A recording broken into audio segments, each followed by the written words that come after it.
So when did you start thinking about you were still a VP when you started like thinking like, hey, maybe this is something I want to try?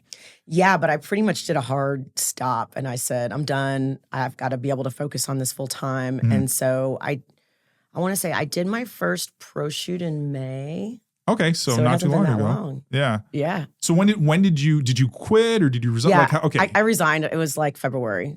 Because I feel like when you're high enough, you resign. Yeah. When you're low enough, you quit. Yeah. No, I resigned. But yeah. And when did you do that? February. Wow. Okay. Yeah. So that was a turnaround of a few months. Now, had you already lined up like what you were going to do? Nope. You just quit, and then so was there a period where like started like an OnlyFans page? I had just started it, but that was it. I didn't really know anything about anything as far as like I knew there was OnlyFans, and that's pretty much all I knew. And so I got an agent and started doing some bookings in Florida because I lived there, and it kind of just took off from there. But that's kind of what brought me out to Vegas. Is just there wasn't a ton of shoots in Florida, and flying across the country was really challenging to try to. And it's hard because you can't. Not everybody's booking like a week of shoots. It doesn't really work that way. You have to be here and available when stuff comes up last minute. It's very fly by the seat of your pants, which has probably been the going from the corporate world to the adult industry, knowing how last minute it is. It's very, I don't want to say wishy-washy, but it's just very, they don't know where you're going to shoot the next day. They don't have a location. And then there's other people involved too. So there's a lot of people that are, I don't want to say flaky because that's not the right word, but younger people for the most part. A little more unreliable. Yeah, stuff comes up.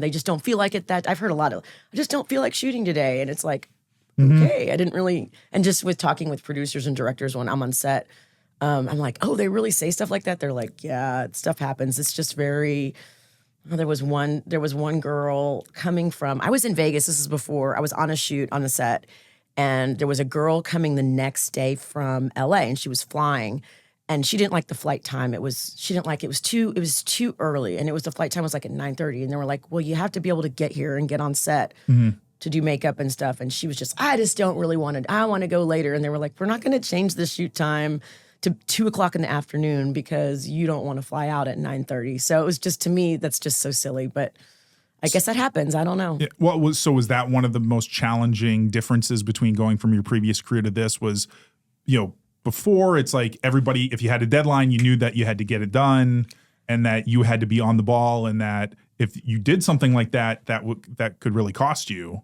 Absolutely. Like I would be going out, for example, like when I lived in Florida, I lived in Orlando. So most of the shoots are in, Fort Lauderdale or Miami or somewhere in between, which that's a big area. So it would be Sunday night and I would have a shoot on Monday. I didn't know where it was. I didn't know if it was in Fort Lauderdale. Didn't have an address is one thing. I didn't know what I needed to bring. So I am such a planner. I wanted to pack my suitcase and I want to make sure I've got all the right outfits and the right jewelry and the right this. And they just don't tell you. And so my agent was like, just bring stuff. You'll be fine. And that really was true. But I was so worried about it. I was like, what if they want me to have a red dress and I didn't bring a red dress? Or what if they want me to have blue heels and I didn't bring those? And usually, 9.9 times out of 10, what I had was fine and you made do with it. But I was just so worried because not knowing the industry that I wouldn't be prepared. Yeah. Or what if I booked my hotel in Fort Lauderdale and we're shooting in Miami at 8 a.m? I would have stayed there if I'd known where the shoot was going to be. So that kind of stuff was and that's still the way it is for the most part, but you make do. Yeah. Well, and so how did you get that agent? Did they reach out to you on Instagram and stuff, or did you start putting feelers out like, hey, I'm looking to do more professional shoots?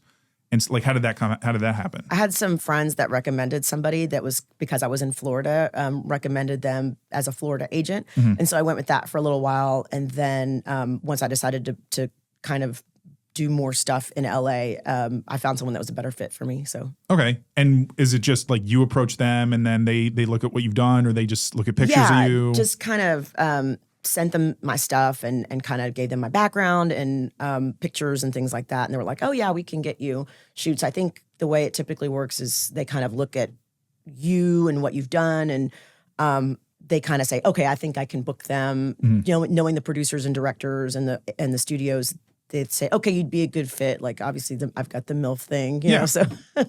It helps. Yeah. You're already starting in that category. Right. I mean, So- I definitely like more than that. I enjoy like more feature stuff, stuff that has more dialogue and acting. I really like so. Okay, so you prefer more scripted stuff? Yeah, I love that kind of stuff. So I want to do more feature, Mm-hmm. longer. It's something that you kind of go build into as they kind of see that you can do that stuff. So Yeah, because there's a little more involved Yeah. with being able to act and actually do lines as opposed to just doing a sex scene, just like, hey, we're gonna meet and have sex. exactly, like with the gonzo, I guess what they call it. So I mean, is it something like, do you like to role play? Is that why you are interested in you enjoy playing different kinds of characters? I love playing different kinds of characters. I definitely don't want to be typecast just to the stepmom MILF thing. So I've got some stuff coming out that is more scripted. So it'll be really interesting to see. So hopefully, it's one of those ones. That's the other thing that is really challenging about the industry. You don't know when. You shoot a scene and you don't know when it's going to come out. Like, for example, like the second scene I ever shot is not even out yet, and it's coming out the 19th. So Wow. yeah, And you it's shot crazy. that when in like May? So you sit there and Party goes, is it ever going to come out? You don't really know. I wish there was some like database somewhere you could see, but I don't know if the studios know. I think it's just, they look at your other stuff. They look at what works for them as far as the content and how backed up they are with, but I've had shoots that I did and they came out in like a week. Yeah. So it's just, you just never know. I think it's just if it fits their release schedules. So Yeah, it's weird because I had another guest on and she was telling me how she had shot like 4 scenes for Brazzers at the time and none of them had been released and she had shot them a while ago. Now Brazzers has a lot of stuff that they do. So and they're releasing new scenes every day on their multiple sites. So I don't know how they organize. Whereas, maybe if it's one of their contract stars like Angela White, her stuff will be put out there a lot faster because she's who she is. Right. Whereas, so it's I get it. I have to imagine. But then now that's also why OnlyFans is probably a good, would you say that OnlyFans is your main source or supplemental for income? Everything's supplemental. I wouldn't say I have like a main source for anything. It's all supplemental. So multiple streams then. But can what you do on OnlyFans sustain you while you wait for more scenes to drop, or is it? Okay. Yeah, I think so. Yeah, and I haven't really been doing it that long, so so now I need a bunch of new content because I'm a brunette. Well, I was gonna or redhead. I guess I'm a redhead, but yeah. Well, and I was gonna say, like, do you think that your finance background helps in terms of you being able to know that? To create passive revenue streams and other things like that, as opposed to, again, putting all onto one venture? Yeah, I mean, I guess so. I'm still learning the industry as far as all the different ways. Like, I know that the camming is a big thing. I don't really do a lot of that. I want to do more of that, but there's so many. It's really hard. There's so many sites. There's Fansly and Loyal Fans, and then the camming sites. There's a million of those. So it's where to go, where to start, where to dip your feet in. Do you want to just get on there and cam for a couple hours like Chatterbait or Cam Soda or whatever? So Cam Soda's fun because they actually book. I've done a couple live shows for them when they've actually booked me to come in and do a live show. So that's kind of fun. That kind of gets you going on their site at least with people, the visibility and things like that. So. Okay.